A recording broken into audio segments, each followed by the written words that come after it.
So my name is Professor Chris Chuck, and I am a Professor of Bioprocess Engineering here in the Department of Chemical Engineering at the University of Bath. My work is mainly involved in scaling up cellular agricultural systems.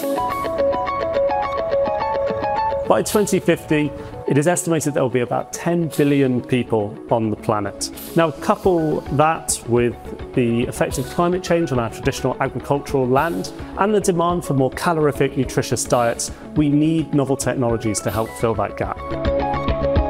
Cellular agriculture, the production of cultured meat through tissue engineering, allows us to produce food on a much more local level, helping us with food security. We can produce foods with a far lower carbon footprint and even tailor food and diets to be much healthier and more sustainable.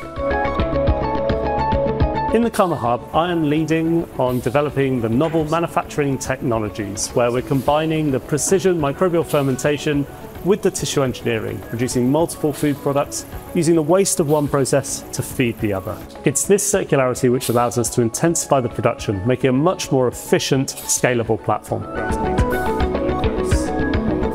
We are here in Bath's pilot scale facility where we're actually growing the yeast Metzgernovia pulcherrima, a yeast previously developed at Bath which produces an oil suitable as a palm oil substitute. We grow the cells in an ultra-dense culture in this reactor. We then extract the oil and we can use the rest of the cell to then feed our cultured meat platform. We know that these technologies can produce a range of exciting, nutritious and sought-after food ingredients. What we're trying to achieve is to increase the efficiency and the scalability so we see them on the supermarket shelves very soon. Thank you for watching, and if you want to get involved or know more, please just get in touch.